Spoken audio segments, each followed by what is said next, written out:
Un contrat de travail commence par une période d'essai. Au cours de cette période probatoire, l'employeur a la possibilité de rompre rapidement et sans indemnité le contrat de travail. Un préavis doit cependant être respecté. Un licenciement ne peut toutefois avoir lieu les 2 premières semaines de la période d'essai sans l'accord des deux parties, sauf en cas de faute grave. L'employeur qui licencie un salarié doit lui accorder un préavis ainsi qu'une indemnité de licenciement si l'employé dispose d'au moins 5 ans d'ancienneté dans l'entreprise. Ce cas de figure ne s'applique pas en cas de licenciement pour faute grave.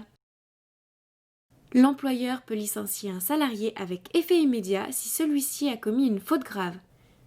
Aucune indemnité de départ n'est alors versée, quelle que soit l'ancienneté du salarié. Une procédure de licenciement collectif peut être engagée si l'employeur licencie, pour des raisons non inhérentes à leur personne, au moins 7 salariés sur une période de 30 jours ou au moins 15 salariés sur une période de 90 jours.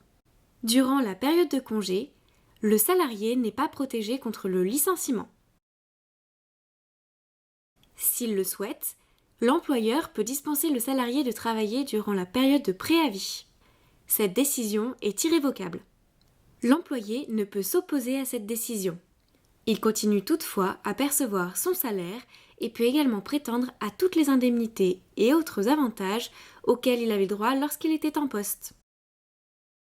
Un salarié remercié est en droit de demander des explications à son employeur. Il dispose alors d'un délai d'1 mois à compter de la notification de licenciement. La demande doit être clairement formulée et envoyée par courrier recommandé. L'employeur dispose à son tour d'un délai d'1 mois pour répondre. Les motifs donnés doivent être réels et sérieux. Si aucune réponse motivée n'est envoyée à l'expiration du délai, le licenciement est considéré comme abusif. L'ancien salarié peut alors prétendre à des dommages et intérêts. Un salarié peut contester un licenciement afin d'obtenir des dommages et intérêts dans le cas d'un licenciement abusif par exemple. Le litige est alors porté devant le tribunal du travail compétent. Le salarié qui souhaite attaquer son employeur dispose d'un délai de 3 mois pour introduire sa requête. Au Luxembourg, la représentation salariale se fait obligatoirement par une affiliation auprès de l'une des 5 chambres professionnelles. Les salariés peuvent également se faire représenter par des syndicats. Le salarié peut, s'il le souhaite, prendre l'initiative de résilier son contrat de travail. La démission est toutefois soumise à certaines règles de forme.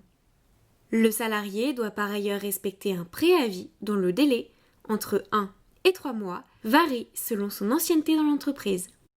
Un salarié détaché est un salarié ayant un contrat de travail avec un employeur non établi au Luxembourg, travaillant habituellement à l'étranger et qui exécute son travail sur le territoire du Grand-Duché pendant une durée limitée déterminée par un contrat de prestation de service. Dans le cas d'un détachement, le contrat de travail original perdure et les droits et devoirs afférents restent valables. Le salarié continue à dépendre du régime de sécurité sociale de l'État auprès duquel il travaille habituellement. L'employeur doit également s'assurer que le salaire de ce dernier est au moins égal au salaire minimum du pays où ce dernier preste temporairement son travail.